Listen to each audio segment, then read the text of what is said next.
पवित्र श्रीमद् भागवत गीता, पवित्र चारों वेद, पवित्र कुरान शरीफ, पवित्र बाइबल, पवित्र गुरु ग्रंथ साहिब, पवित्र कबीर साहिब की वाणी में छुपे हुए गूढ़ रहस्य अर्थात तत्व को जानने के लिए कृपया अवश्य सुनिए जगत गुरु तत्वदर्शी संत रामपाल जी महाराज के मंगल प्रवचन।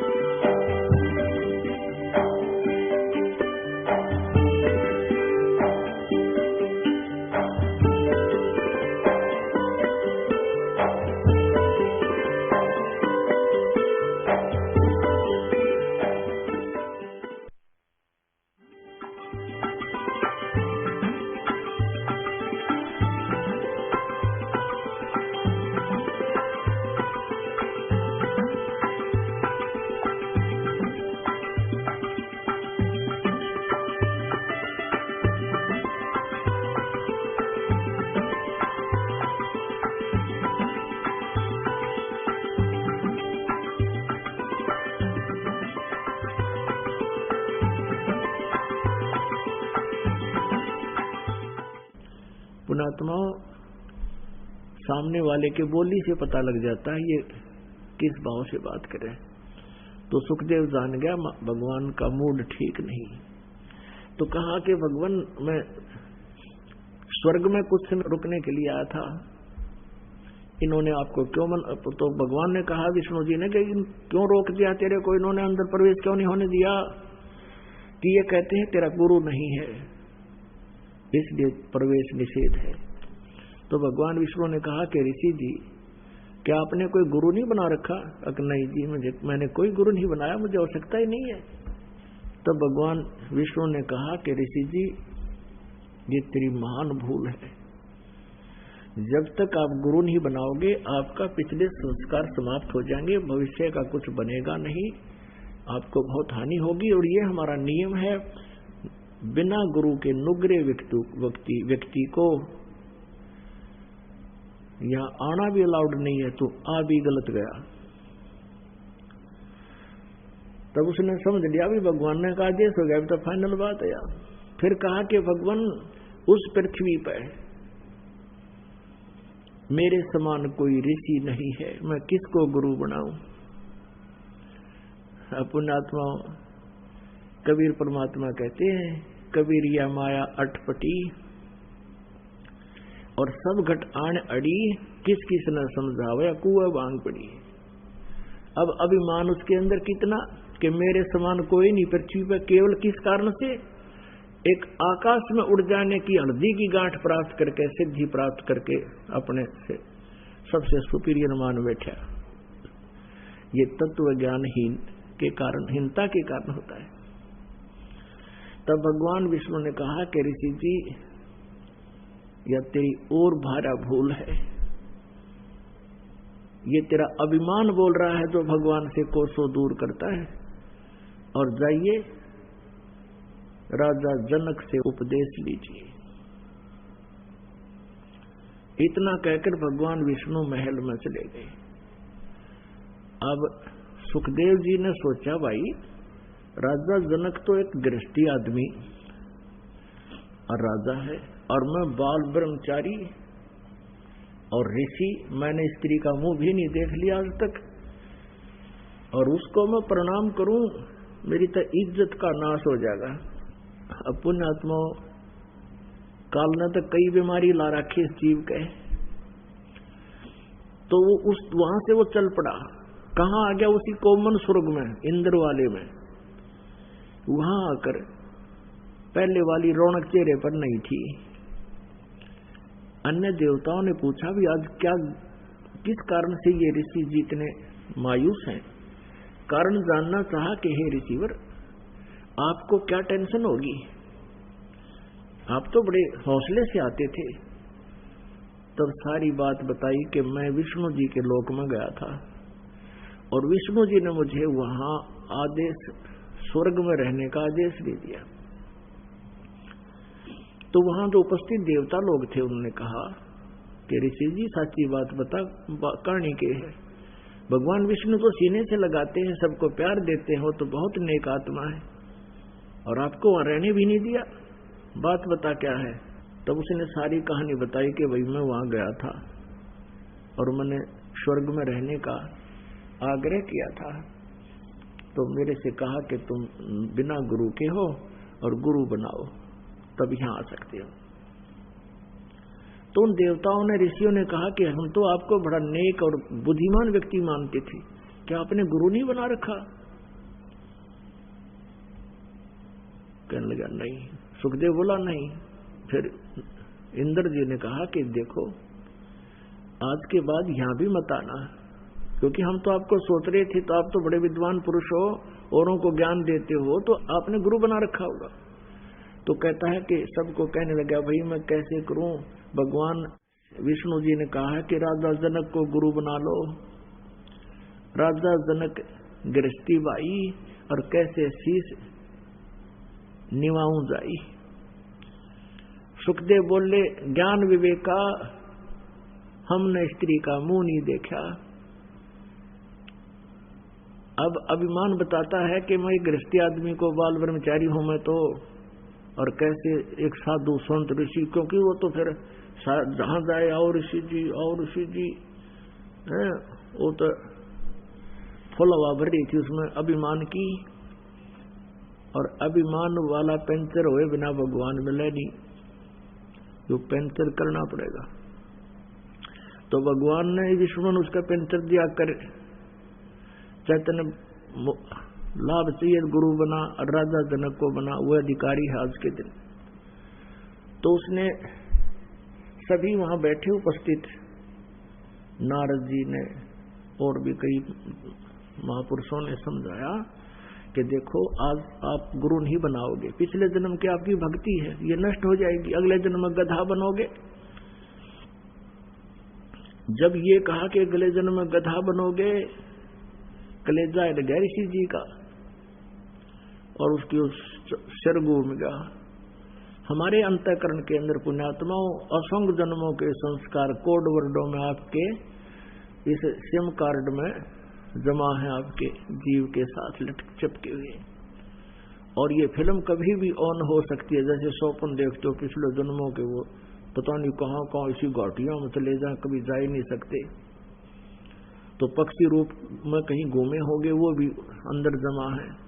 तो उसको याद आया कि मैं एक सुखदेव को याद आया कि एक जीवन में गधे की योनि भोग रहा था, अंधा हो गया, मेरे मालिक ने मेरा लठ मारे निकाल दिया घर से। मैं चलता चलता पगडंडी की अटकल सी लगा के जा रहा था, आगे एक छोटा सा नाला था 3 फुट का, उसमें गिरने लगा तो जंप लगाना चाहा, उसके बीच में फंस गया, आगे मुंह अड़ गया, पाछे बैक अड़ गई, पैर टिके नहीं, लटक गया, पुड़ी बन गई। वहां इक्का दुक्का व्यक्ति आता जाता था, मुझे निकाला नहीं, मेरे ऊपर पैर रखे, पुड़ी बना ली और पार हो जाए। 1 हफ्ते 10 दिन तक भुगत कर मरा। वो बात याद आ गई उसको, उसी समय वहां से चल पड़ा कि गुरु बनाऊंगा। सबसे पहले अपने पिता व्यास जी के पास आया, क्योंकि व्यास जी विद्वान पुरुष थे, माने जाते थे।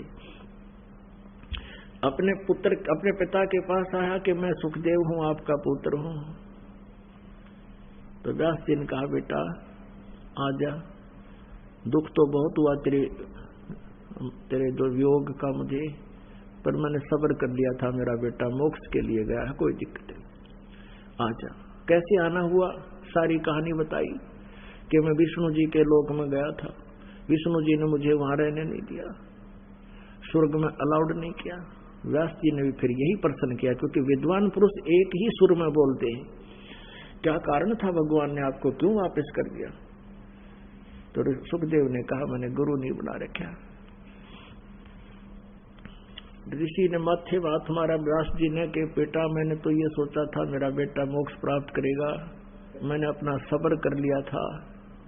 अरे तू तो नरक में जाएगा, पशु योनि पावेगा, नालायक, तू काहे का ऋषि है, गुरु क्यों नहीं बनाता?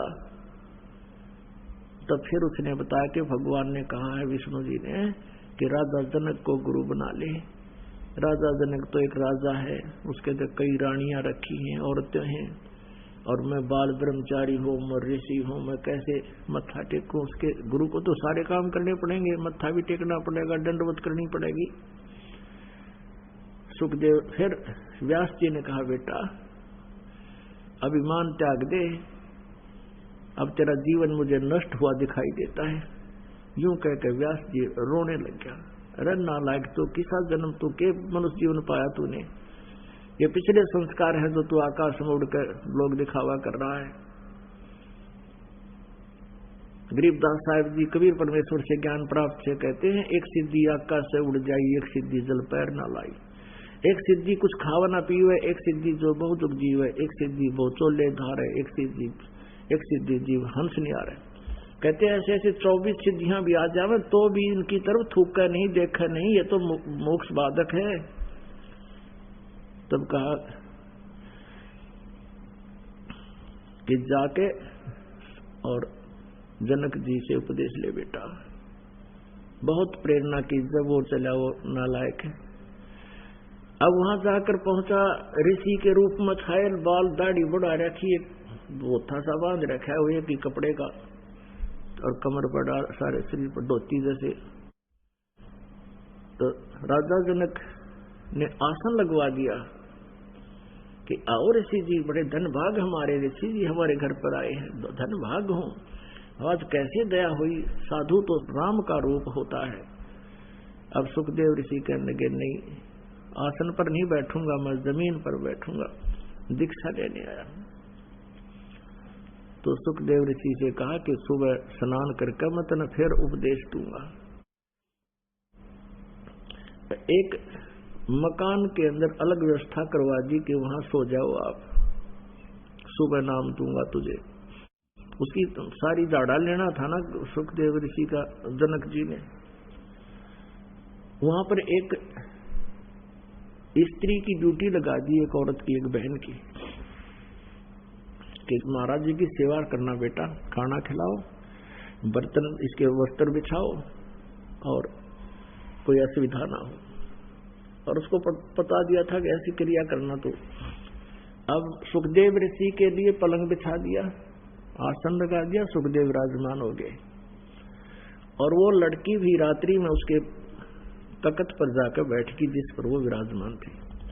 अब सुखदेव ऋषि जी थोड़ा सा 1 फुट आगे को सरक गए, लड़की फिर उसकी तरफ निकट आने लगी तो वो आगे को चल पड़े और फिर उठकर खड़े हो गए और कहा, माई आप जाइए,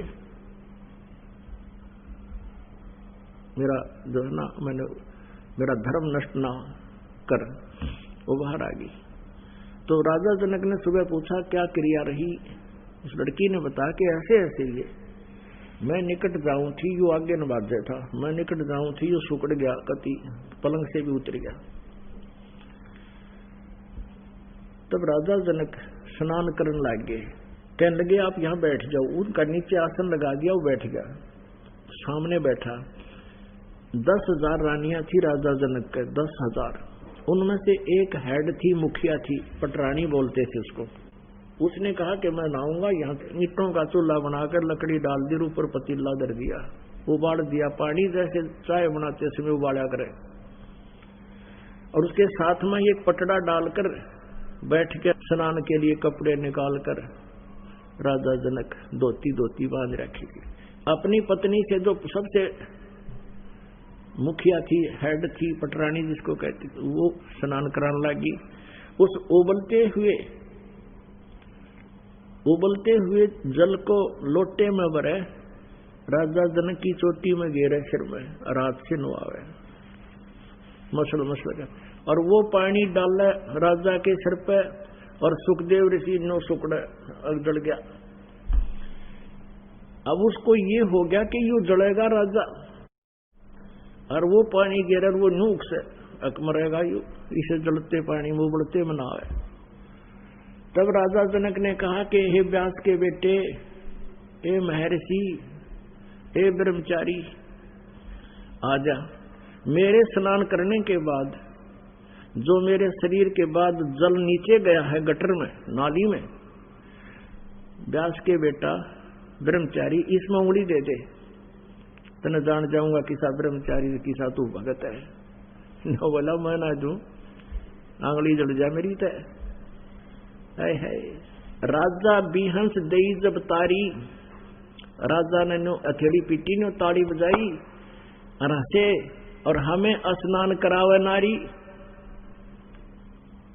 कि तू नो कह था मैंने स्त्री का मुंह नहीं देखा है, स्त्रियों के निकट नहीं आऊं, तेरे तो तैया अच्छी भगतनी है, देख इसका भी हाथ ना जलता इस उबड़ते हुए पानी से, मेरे ऊपर गेरा नवान लाग रही है, तेरा कालजा पाट गया इतनी दूर से बना फिर मैं ऋषि। कहते हैं इन इंद्रियों के कसने से, हठ योग से इन पर थोड़ा बहुत तूने काबू पा भी लिया कुछ दिन के लिए, इसे बनेगा क्या तेरा?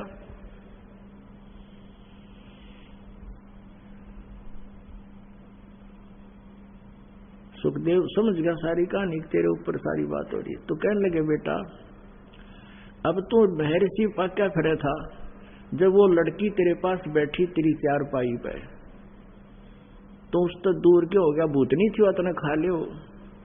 जब तू आत्म ज्ञान भी था तो भी इतने ऐसे नहीं करना चाहिए था। बेटी है, बहन है, बैठ साथ में।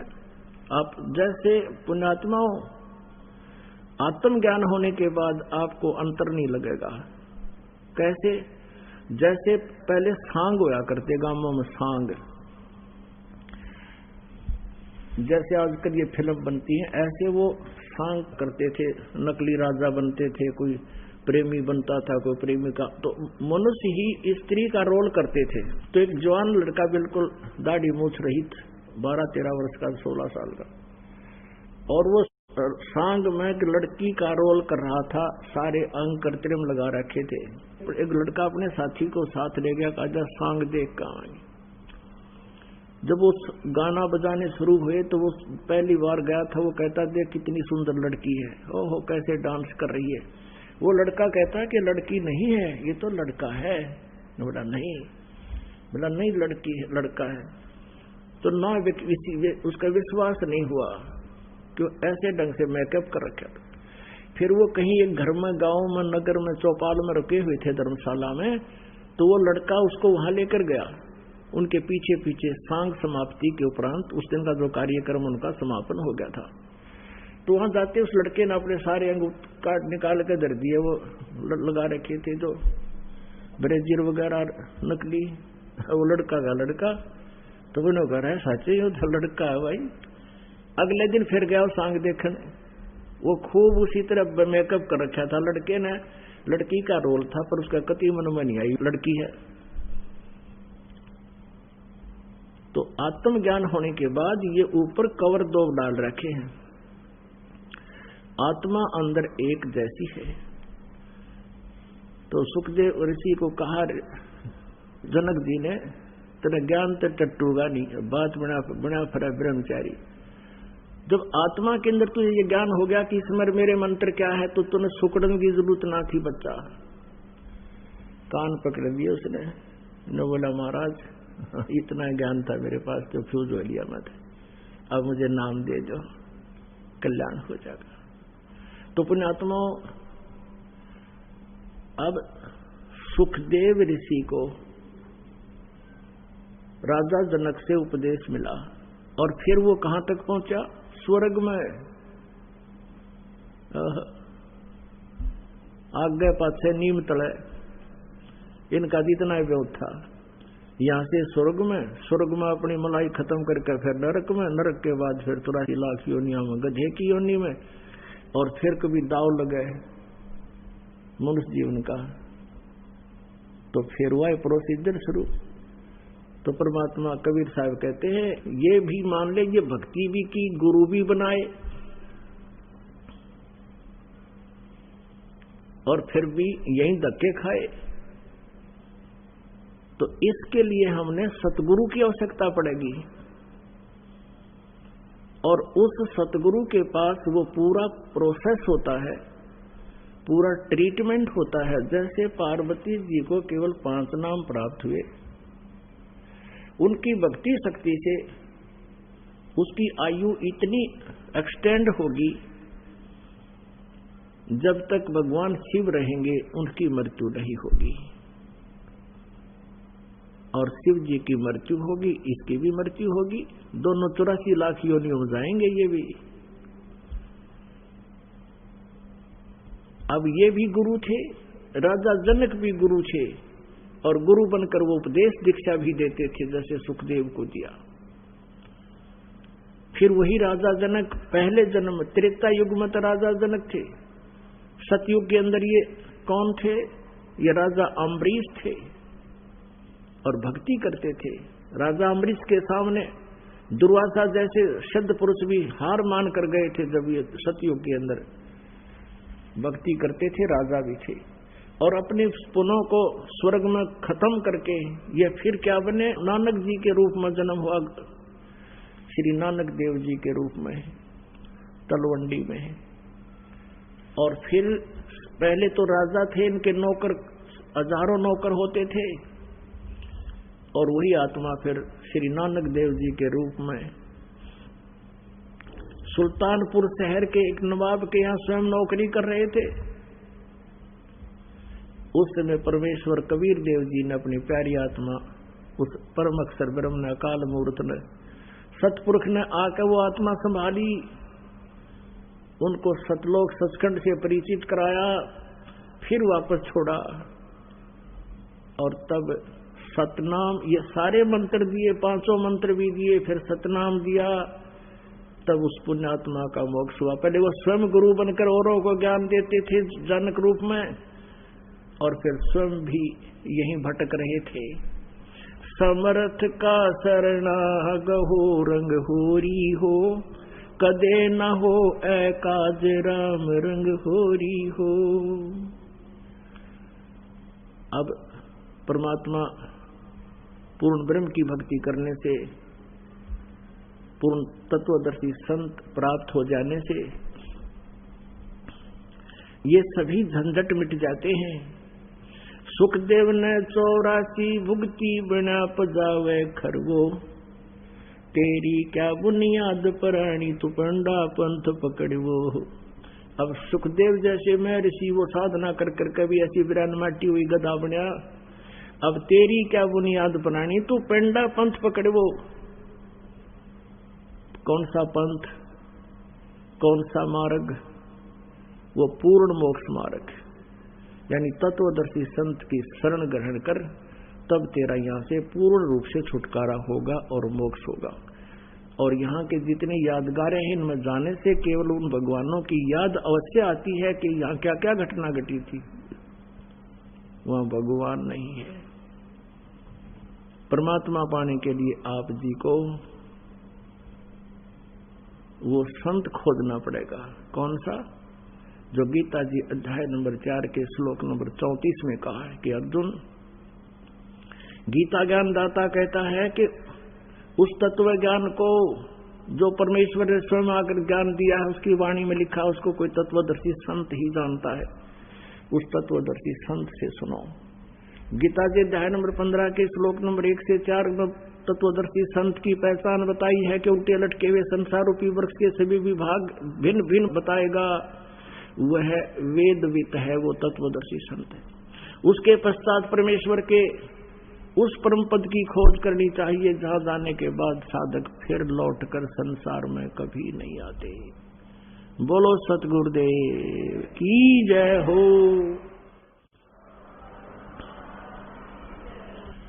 परम पिता परमात्मा पूर्ण ब्रह्म, सारी सृष्टि के रचनहार, कुल मालिक,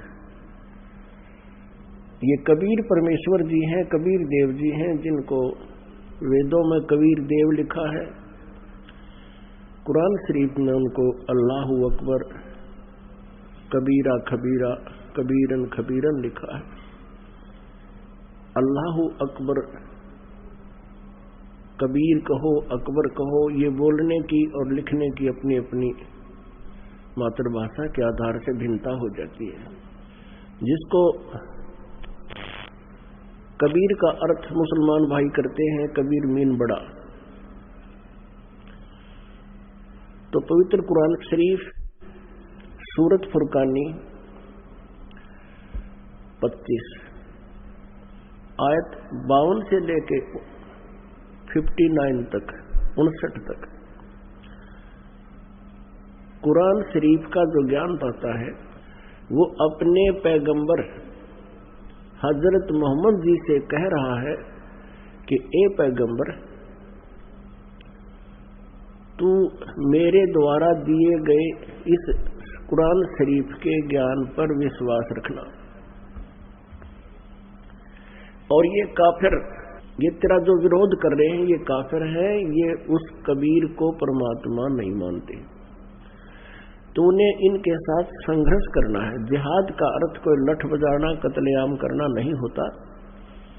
जिहादन कबीरन, जब जिहादन कबीरा, यानी कबीर जी के लिए, उस कबीर अल्लाह को तू प्रभु मान, उसके लिए तू संघर्ष कर, इनकी बातों में मत आना।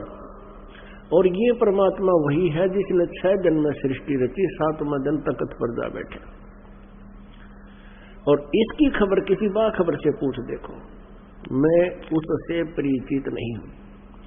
इससे सिद्ध होगा जिसको मुसलमान भाई अपना अल्लाह मानते हैं और ये भी मानते हैं कि हमारे अल्लाह ने हजरत मोहम्मद जी को कुरान शरीफ का ज्ञान दिया, वो हमारा गॉड है, अल्लाह है, खुदा है। तो वो खुदा तो किसी और पूर्ण परमात्मा कबीर नामक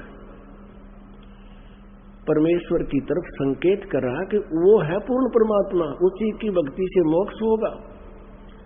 और उसकी खबर किसी तत्वदर्शी संत से पूछो। तो वो कौन है?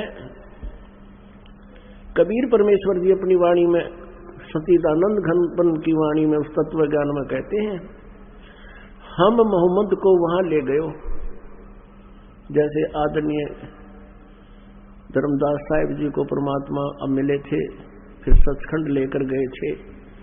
आदरणीय मनुकदास जी को ऐसे ही कृपा बख्शी थी, आदरणीय दादू साहिब जी के ऊपर ऐसी कृपा बख्शी थी, आदरणीय नानक साहिब जी के ऊपर भी ऐसी कृपा बख्शी थी। वो सतपुरुष कबीर देव, अल्लाहू अकबर, हक्का कबीर, वो स्वयं चलकर आए थे सतलोक से और सचखंड दिखा करके उनको वापस छोड़ा था।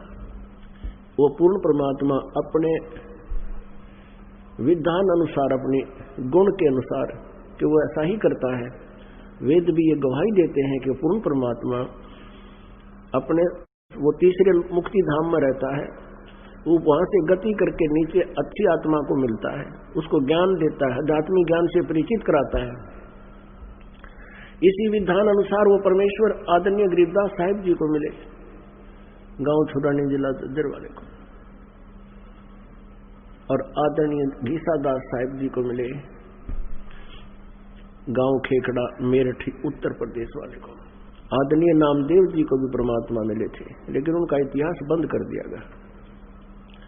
आदरणीय हजरत मोहम्मद जी को परमात्मा मिले, तो कबीर परमेश्वर जी ने कहा कि हम मोहम्मद को वहां ले गए, और यहां मोहम्मद जी के 1,80,000 अनुयायी मुसलमान बन गए थे। मुसलमान का वो अर्थ होता है जो सर्व विकारों से दूर हो, बीड़ी, शराब, तम्बाकू, किसी प्रकार का व्यसन नहीं करता हो, नेक आत्मा को मुसलमान कहते हैं। ऐसे हिंदू वही होता है जो बुराइयों से दूर हो। ईसाई भी उसी को कहते हैं जो ईसा जी के नियमों का पालन करता है, क्योंकि कोई भी संत या कोई ग्रंथ किसी को भी व्यसन करने का आदेश नहीं देता, आज्ञा नहीं देता। तो इस प्रकार हजरत मोहम्मद जी की यहाँ बहुत महिमा होगी थी, तो उन्होंने एक बार भी भगवान से नहीं कहा कि मैं वापस नहीं जाऊंगा। नीचे की चाह उसकी मिटी नहीं। जैसे धर्मदास जी को लेकर गए, धर्मदास जी ने वहीं कहा, भगवान मुझे वापस ना भेजना उस गंदे लोक में। फिर परमात्मा ने उनको इसलिए भेजा कि बेटा तू वापस जा, मैं तेरे साथ रहूंगा, तू मेरा गवाह बनना कि कबीर इज गॉड है। क्योंकि इस काल ने और इस काल के दूत गुरुओं ने काल से प्रेरित प्रेरणा से इन्होंने सबको मिसगाइड कर दिया है, भक्ति का नाश कर दिया है, अध्यात्म ज्ञान किसी के पास भी नहीं है। लेकिन हजरत मोहम्मद जी ने एक बार भी नहीं कहा, वो अंतर्यामी सारी समझ गए, उनको कोशिश भी की तू यहां रुक, लेकिन मोहम्मद जी वापस आ गए। तो कबीर परमेश्वर कहते हैं हम मोहम्मद को वहां ले गए, इच्छा रूपी वहां नहीं रहो, उल्ट मोहम्मद मैल पठाया, गुज बीरज एक कलमा लाया, रोजा बंग नमाज दई रे, बिस्मिल की नहीं बात कही रे। कबीर साहब जी कहते हैं कि उसको रोजा बंग और नमाज करने का ही को कहा था, लेकिन हजरत मोहम्मद जी ने बिस्मिल करने की बात किसी को नहीं कहा। ये तुमने बाद में अपने आप ये बुराई और चालू कर दी है। नबी मोहम्मद नमस्कार है, राम रसूल कहाया, 1,80,000 को सौगंध जिन नहीं कर जलाया। कभी परमात्मा कहते हैं तुम उन महापुरुषों के अनुयायी हो मुसलमान, उन 1,80,000 मुसलमान प्योर बने थे, उन्होंने कभी कर्द नहीं चलाई, ना कोई ऐसे बलि दी, किसी प्रकार की कोई ईद बकरीद नहीं मनाई। इस तरह से अरस कुर्स पर अल्लाह तकत है, अरस कुर्स पर, अरस माने आसमान के, कुर्स माने अंतिम छोर पर यानी सतलोक में, अरस कुर्स पर अल्लाह तकत है उस कबीर परमेश्वर का, वो मुक्ति धाम है, सतलोक है। और खालिक बिन नहीं खाली, यानी उस परमात्मा की दृष्टि से कोई भी जीव बचा नहीं है, वो सबकी जो है ना ख्यास रखता है, सब पे नजर रखता है, वो सब उसी के प्राणी है।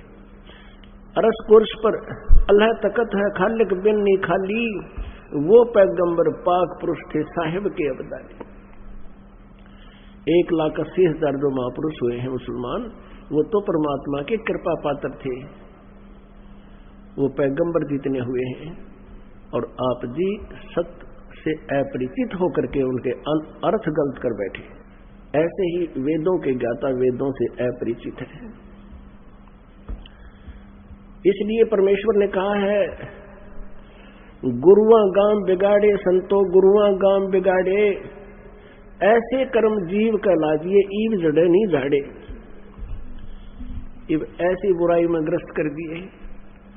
भक्त बता रहे हैं नेपाल से आते हैं, कहते हैं वहां एक पशुपति का मंदिर है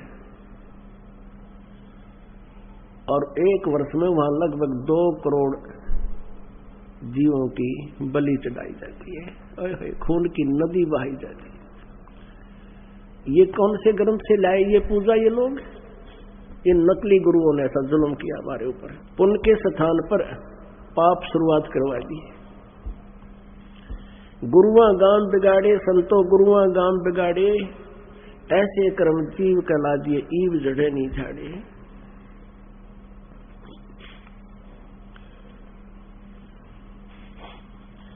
बहरो भूत मसाणी पूज्य दुर्गा देवी जावे, और उत्ती कह तो तब ही बाध्य जब बकरे आण कटावे। बेड़ पूछ को पंडित पकड़े ये बादो नदी विहंगा, गरीब दास हुए भवजल डूबे जिनको नहीं साध सत्संगा। आदरणीय गरीबदास साहिब जी गांव छुटाने वाले को परमेश्वर मिले थे, अध्यात्म ज्ञान से उनको परिचित करवाया और पूरी व्यवस्था ब्रह्मांडों की उनको आंखों दिखाकर वापस छोड़ा था। तब गरीबदास साहिब जी परमात्मा के दिए ज्ञान को कैसे वर्णन कर रहे हैं?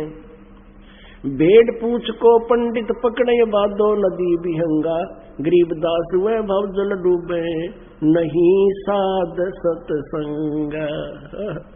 जैसे भादवा महीने में वर्षा विशेष होती है, बहुत ज्यादा होती है। अब तो फर्क पड़ गया है, पहले बहुत तगड़ी वर्षा भादुआ में होया करती थी। और उस समय ये दरियाएं गंगा जमुना जितने भी कावेरी जितनी है, ये भादुए के महीने में, जैसे सर्दियों के मौसम या गर्मी के मौसम में इनका पानी कुछ बहुत कम स्थान घेर कर चलता है, और भादुए के समय में तो ओवरफ्लो होकर चल पड़ती हैं। तो ऐसे भयंकर दरिया को आपने पार करना है, यानी सतलोक जाने के लिए काल के इस जाल को पार करना है। इसके लिए दरिया से पार करने की किसी की इच्छा हो और उसको कोई साधन दे देवे, बता देवे कि भेड़ की पूंछ पकड़ ले या तुझे पार कर देगी, तो क्या वो भेड़ की पूंछ पकड़े बैठा है और कोई उससे पूछता है तू क्या कर रहा है कि दरिया से पार होऊंगा? गुरुजी ने बता रखे हैं, ये मुझे पार कर देगी। कहने लगे कभी नहीं कर सकती, तुम भी डूबोगे, ये भी डूबेगी। तो ऐसे ही जो अन्य साधनाएं एक तत्वदर्शी संत ना मिलने से, अन्य जितने भी नकली गुरु काल प्रेरित हैं, जो शास्त्र विधि त्याग का मनमाना आचरण करते और करवाते हैं, उनके द्वारा बताई गई साधनाएं भेड़ की पूंछ पकड़ा रखी आपको। तो इस भवजल से इस दरिया से, संसार रूपी दरिया से आप पार नहीं हो सकते, डूबोगे यहीं पर। भेड़ पूंछ को पंडित पकड़े, ये भादो नदी बिहंगा, गरीब दास हुए भवजल डूबे, जिनको नहीं साध सत्संग। जिसको परम संत का सत्संग नहीं मिला, वो इस संसार रूपी समुद्र के अंदर यही जन्म मरण के चक्कर में ही डूब जाएंगे, रह जाएंगे। मन मान सरोवर गंगे, जहां से बिछड़ा वही मिला दूं, सुनो शब्द पर संग रे।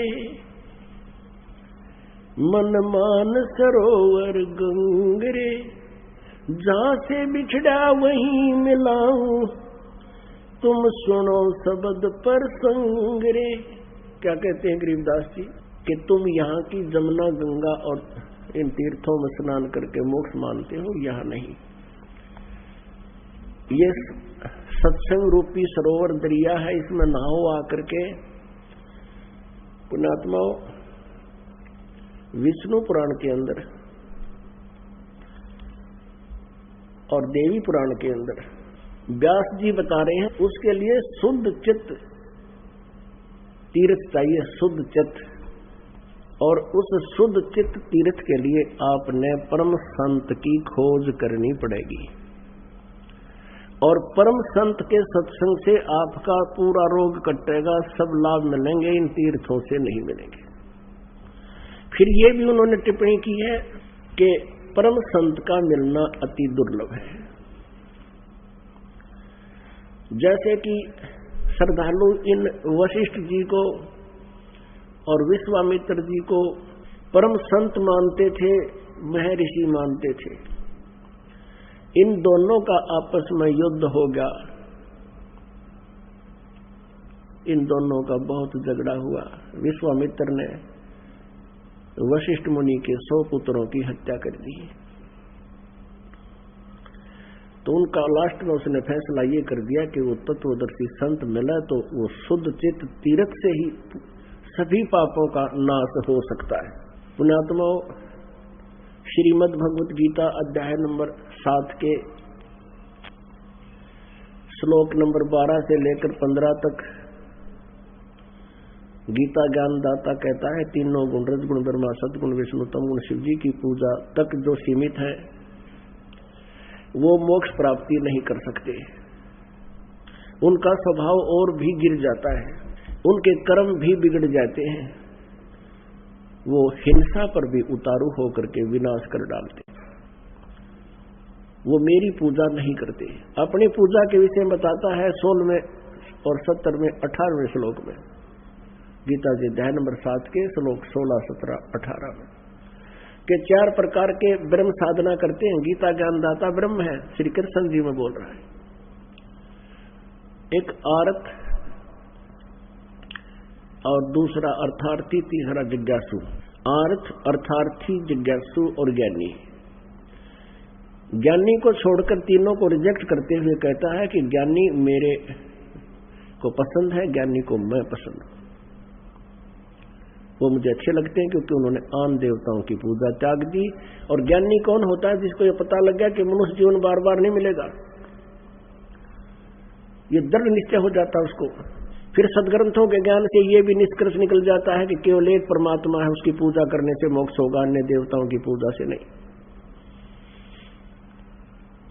तीसरा ये भी उनको निश्चय हो जाता है कि मनुष्य जन्म में यदि मोक्ष नहीं हुआ तो ये जीवन व्यर्थ है। इसके लिए उन्होंने तत्वदर्शी संत न मिलने से अपने आप निष्कर्ष निकाल कर वेदों का ओम नाम के जाप को और ब्रह्म को सुप्रीम मान लिया। और साधना करते रहे। इसलिए गीता ज्ञानदाता 7वें अध्याय के 18वें श्लोक में कहता है कि ये ज्ञानी आत्मा है तो नेक उदार है, लेकिन ये मेरे वाली साधना ब्रह्म साधना तक ही सीमित रहे, मेरे वाली घटिया साधना तक ही सीमित रहे। ये इनका जीवन भी व्यर्थ हो गया, क्योंकि गीता ज्ञानदाता 4थे अध्याय के 5वें और 9वें श्लोक में, दूसरे अध्याय के 12वें श्लोक में, 10वें अध्याय के दूसरे श्लोक में कहता है, अर्जुन तेरे और मेरे बहुत जन्म हो चुके, तू नहीं जानता मैं जानता। मेरे जन्म को, मेरी उत्पत्ति को ये देवता भी ऋषि कुछ कोई नहीं जानते। पुण्यात्माओं 7वें अध्याय के 19वें श्लोक में इसने भी कंसेप्ट क्लियर कर दिया। कहता है कि बहुनाम जन्मानाम अन्ते ज्ञानवान माम प्रपद्यते वासुदेव सर्वमिति सहमात्मा सुदुर्लभ। अब जैसे गीता जी अध्याय नंबर 7 के श्लोक 12 से लेकर 15 में बताया है कि केवल तीनों गुणों तक सीमित जिनकी बुद्धि है, रजगुण ब्रह्मा सतगुण विष्णु तमगुण शिव जी तक, इनका ज्ञान यहीं तक हरा जा चुका है। वो राक्षस स्वभाव को धारण किए हुए मनुष्यों में नीच दूषित कर्म करने वाले मूर्ख मुझे नहीं भजते। अब 7वें अध्याय के 19वें श्लोक में कंसेप्ट क्लियर कर दिया कि बहुनाम जन्मानाम अन्ते ज्ञानवान माम प्रपद्यते। बहुत बहुत जन्मों के किसी अंत के जन्म में कोई ज्ञानी आत्मा मेरी भक्ति करता, ना तो डले ढोए नीचे अन्य देवताओं तक सीमित है ये। फिर बताया कि वासुदेव सर्वमिति सहमात्मा सुदुर्लभ है, लेकिन ये बताने वाला कि वासुदेव ही सब कुछ है, सर्वम। वासुदेव का अर्थ क्या होता है? श्री कृष्ण नहीं है। वासुदेव तो श्री कृष्ण जी के पिताजी थे। तो वासुदेव का अर्थ होता है जिसकी सत्ता सबके ऊपर हो, जिससे कोई रज्मा खाली ना हो, यानी सब जगह जिसका वास हो, सबको नियंत्रित रखता हो, जो सबके ऊपर व्यापक हो। जैसे भारत का प्रधानमंत्री राष्ट्रपति पूरे भारत के ऊपर व्यापक है, ये भारत में वासुदेव है। अन्य मुख्यमंत्री केवल एक क्षेत्र में ये व्यापक है, वासुदेव नहीं है, सर्वव्यापक नहीं, सबके ऊपर अधिपति नहीं है। तो ये क्या बताता है कि ऐसा संत मिलना बड़ी मुश्किल से है जो ये बतावे कि ना तो ब्रह्मा विष्णु महेश ये तीनों गुण पूजा के योग्य और ना ब्रह्म से पूर्ण मोक्ष। वासुदेव सर्वमिति सहमात्मा सुदुर्लभ है, ये बताने वाला कि नहीं वो परम अक्षर ब्रह्म पूर्ण परमात्मा, वो वासुदेव जो सबका मालिक है, वही सब कुछ है, वही मोक्षदायक है, वही पूजा के योग्य है, वही वास्तव में अविनाशी है, और वही हमारे पाप कर्मों का नाश कर सकता है, वही हमारे दुखों का निवारण कर सकता है, और वही हमारे प्रारब्ध को भी बदल सकता है। ये बताने वाला महात्मा बड़ी मुश्किल से मिलेगा। तो यहाँ क्या बताया है कि गुरुआ गाम बिगाड़े संतो गुरुआ गाम बिगाड़े, और ऐसे कर्म जीव कहला दिए ईव जड़े नहीं झाड़े। और ये निराकार निराकार कह के मूर्ख बना रहे थे अपने को।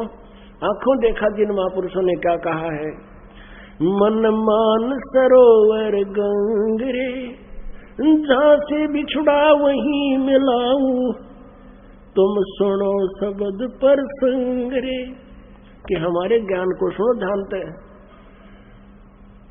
कि हम जो ज्ञान बता रहे हैं परमेश्वर से प्राप्त ज्ञान को, काशी क्रोध काहे लेत हो, बिना भजन नहीं ढंगरे। भाई कोटि ग्रंथ का यही अर्थ है, करो साध सत्संग रे।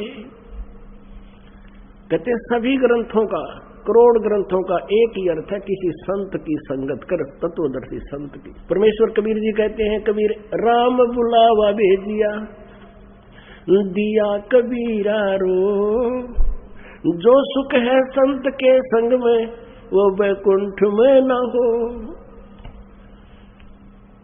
परमात्मा बताते हैं कि यहाँ के स्वर्ग में हमने जरूरत नहीं जान की, क्योंकि वहां अपनी पूंजी नष्ट होती है। अपनी महिमा पे बताते हैं कि तुम ऐसा भाव रखना, यदि यहाँ का राम तुम्हें लेने आवे, चलो तुम स्वर्ग में कहते नहीं, मना कर देना, उससे तो यहाँ संत के साथ रहने में जो तुझे सुख है कहीं पर नहीं है। आप पुण्यात्मा जैसे आप यहाँ से बाहर जाते हो वही मान बढ़ाई ईर्षा घर घर में आग लाग रही है। इससे भी ज्यादा ऊपर के लोकों में ऐसे ही देव हैं, ऊपर नीचे एक से ऊपर ऐसे। और जब आप यहाँ आते हो, क्योंकि आप एक प्रारंभ में जो भक्त यहाँ आते हैं तो उसमें संसारिक गुण ज्यादा होते हैं, धीरे धीरे सेट हो जाता आता है यहाँ पर। तो यहाँ पुण्यात्माओं जानबूझ कर कोई पंगा पावा तो उसकी नालायकी है ना। यहाँ सबको एक जैसा बैठने को, एक जैसा खाने को, कोई भेदभाव नहीं। तो यहाँ राग द्वेष आप पे ना हुए, राग द्वेष तो नहीं हुआ, अगर यू हलवा खा और मेरे मन में मिले मखाने ओनली, तो वहां द्वेष बन सकता है। तो ऐसे वहां फिर सतलोक में ऐसा ही है। कहते हैं देखो पुण्यात्मा परमात्मा पाने के लिए श्रद्धालुओं ने अपना जीवन न्यौछावर कर दिया। काशी के अंदर ही नकली गुरुओं ने, इन जालिमों ने क्या किया, एक क्रोत लगा दिया मनुष्य काटने का, आरा लगा दिया, कसाई बना शुरू कर दिया। कारण क्या था? क्योंकि आत्मा जब से भगवान से बिछड़ी है उसी समय उसकी खोज में लगी है। काल ने फिर इसे गुमराह कर दिया, ब्लैकमेल कर दिया और मिसगाइडेड कर दिया। पूर्ण रूप से इसने नामो निशान मिटा दिया पूर्ण परमात्मा का। नकली गुरुओं के माध्यम से अपने ही पुत्रों ब्रह्मा विष्णु महेश तक सीमित रख दिया सभी को, लेकिन आत्मा के परमात्मा की चा गई नहीं। तो क्या हुआ, जैसे काशी के पंडितों ने, गुरुओं ने एक धारणा पैदा कर दी समाज में कि जो काशी में मरता है वो स्वर्ग जाता है और जो मगर मरता है वो नरक जाता है। परमेश्वर कबीर जी कहा करते थे, भाई सच्ची सत भक्ति करने वाला और हमसे उपदेश लेकर साधना करने वाला काशी मरोचे मगर वो सीधा सतलोक जाएगा, स्वर्ग से भी ऊपर जाएगा। ऐसे ही पुण्यात्माओं अच्छे कर्म करने वाला कहीं मृत्यु को प्राप्त हो, चाहे मगर हो चाहे काशी में, वो अपने अच्छे स्थान पर जाएगा।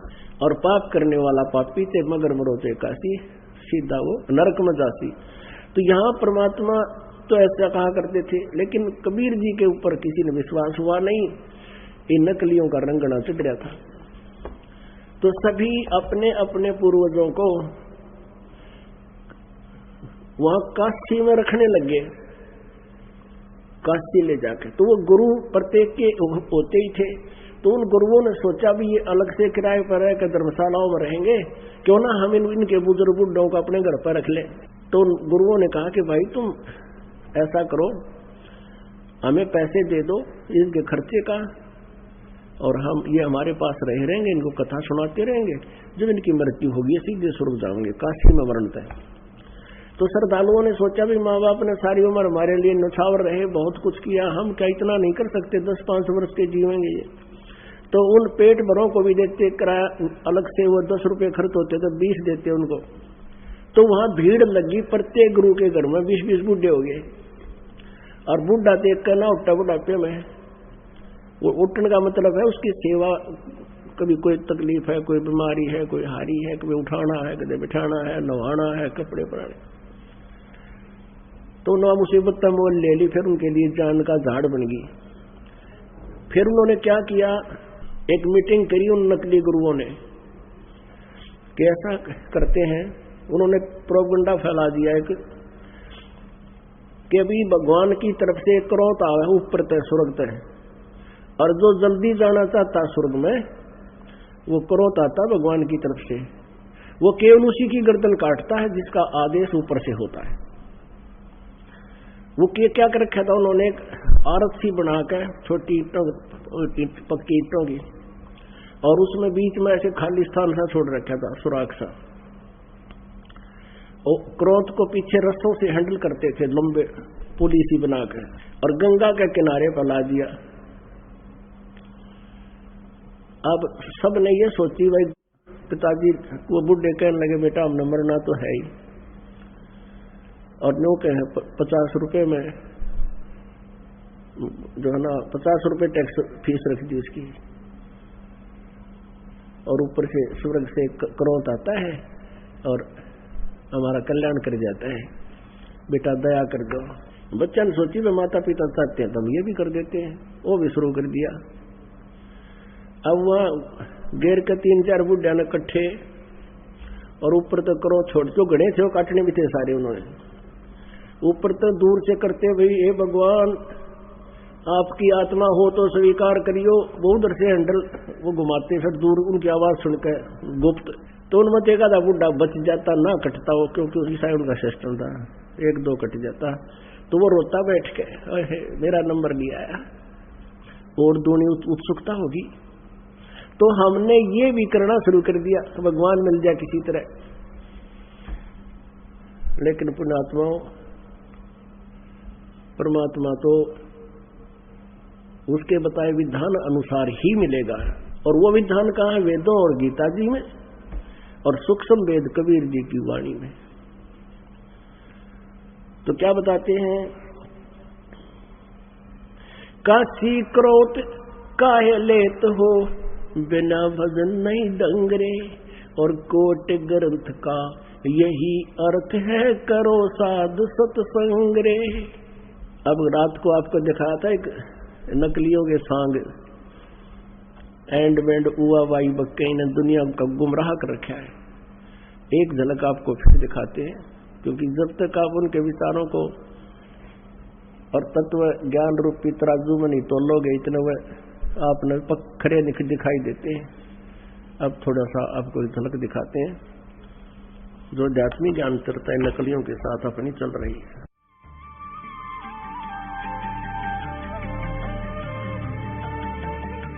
पूर्ण परमात्मा को पाने तथा उसका वास्तविक लाभ प्राप्त करने के लिए आध्यात्मिक ज्ञान चर्चा। नमस्कार, मैं हूं सोनिया और आप देख रहे हैं कार्यक्रम आध्यात्मिक ज्ञान चर्चा।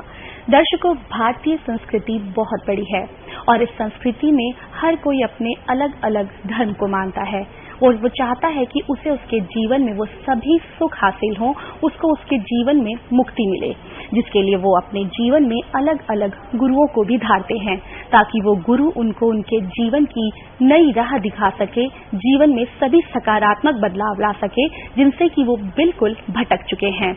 और आपको ऐसी ही नई राह दिखाने का हमारा ये कार्यक्रम है आध्यात्मिक ज्ञान चर्चा। तो आइए शुरुआत करते हैं कार्यक्रम की और जानते हैं विचार जगत गुरु तत्वदर्शी संत रामपाल जी महाराज बनाम परम पूज्य संत महामंडलेश्वर स्वामी ज्ञानानंद जी के विचार। महाराज जी, आपसे यहाँ ये भी जानना चाहेंगे कि गीता जी का अध्याय 7 श्लोक 18 में गीता बोलने वाला भगवान अपनी साधना को अनुत्तम क्यों कह रहा है? गीता के 7वें अध्याय का 18वां श्लोक जो है उसकी आप गहराई में देखेंगे तो एक बड़ी प्रेरणा है। भगवान 18वें श्लोक में कहते हैं, उदारा सर्वे वेते ज्ञानी त्वात्मैवमतम आस्थिता साहि युक्तात्मा मामेव अनुत्तमाम गतिम। तो यहाँ जो श्लोक है भगवान कहते हैं सभी भक्त मेरे उदार हैं, सभी भक्त अच्छे हैं। ज्ञानी भले ही एक रूप होने के कारण मेरी आत्मा है, मेरे से एक रूप है, लेकिन आगे जो कहा आस्थिता साहि युक्तात्मा मामेव अनुत्तमाम गतिम, यहाँ जो अनुत्तमाम गतिम है क्योंकि ज्ञानी परमात्मा से एक रूप हो जाता है, जो तू है सो मैं हूँ। स्वामी राम तीर्थ ने कहा जो मैं हूँ सो तू है, न कुछ आरज़ू है न कुछ जुस्तजू है, एक रूपता। भगवान कहते हैं वो उस गति को पा लेता है, उस स्थिति को पा लेता है जिसके समान और जिससे श्रेष्ठ और कोई दूसरी गति नहीं होती। यहाँ जो अनुत्तमाम गतिम शब्द है, अनुत्तम की साधना की बात है, वो उस अवस्था की बात है जो जीव का परमोच्च लक्ष्य है, सर्वोच्च लक्ष्य है, जीव का परम प्राप्तव्य है, जिस प्राप्ति के पश्चात और कुछ पाना शेष नहीं रहता। ये गीता की एक दिव्यता है जो इस श्लोक के माध्यम से भगवान ने प्राप्त करने की प्रेरणा दी और कहा कि उसके समान कोई गति नहीं। प्रभु जी, यहाँ आपसे ज्ञान की बात और जानना चाहेंगे। कहा जाता है गीता जी के अध्याय 7 और श्लोक 18 में गीता बोलने वाला भगवान अपनी साधना को अनुत्तम क्यों कह रहा है? यहाँ पर अनुत्तमा गति कहा उन्होंने, इससे पहले के श्लोक में भगवान ने कहा चतुर्विधा भजन्ति माम जना सुकृतार्जुना आर्थ अर्थार्थी जिज्ञासु ज्ञानी च भरतर सब। 4 प्रकार के लोग मेरी भक्ति करते हैं। एक तो जो आर्त है, जिनके ऊपर संकट है, दूसरे अर्थार्थी है जो धन की कामना करते हैं, और तीसरे जो ज्ञानी है, और चौथे जो जिज्ञासु है, वो मेरी उपासना करते हैं। भगवान कहते हैं कि जो लोग हमारे भक्त हैं वो सर्वश्रेष्ठ है, लेकिन साथ साथ जो लोग ज्ञानी हैं, जो मेरे परम ज्ञान को जानते हैं, गीता के इस गुह्य ज्ञान को जानते हैं, उन्हें भगवान कहते हैं उनको मैं अपने समान मानता हूँ, और उन्हें निश्चित रूप से अनुत्तमा गति अर्थात उन्हें मेरे धाम की प्राप्ति होती है।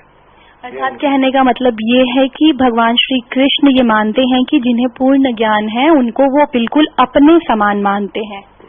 बिल्कुल।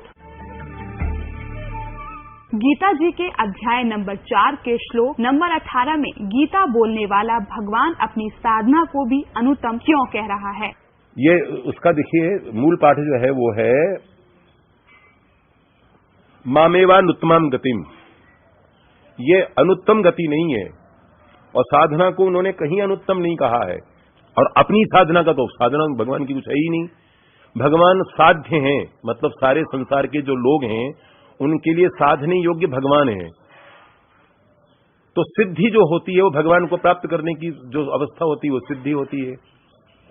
तो भगवान की तो कोई अनुत्तम स्थिति है ही नहीं, और अब उनकी कोई साधना भी नहीं है। उनकी साधना है तो ये है कि वो हमको साध रहे हैं और हमको संभाले हुए हैं, और जितनी कठपुतलियां हैं उनको अपने इशारों पर नचा रहे हैं, ये उनकी साधना है कि वो हमको साध रहे हैं, बस यही। इसके अतिरिक्त कुछ नहीं। भगवान ने अपनी किसी उसके लिए नहीं कहा है कि मेरी साधना अनुत्तम है। वो ये कह रहे हैं उत्तम गति को प्राप्त करने के लिए मुझे प्राप्त करना चाहिए, चाहे ज्ञान के द्वारा, चाहे भक्ति के द्वारा, चाहे कर्म के द्वारा। ज्ञान योग, कर्मयोग और भक्ति योग। तो ये थे आचार्य धर्मेंद्र जी महाराज के विचार। अब आपको सुनाते हैं तत्वदर्शी जगत गुरु संत रामपाल जी महाराज के विचार।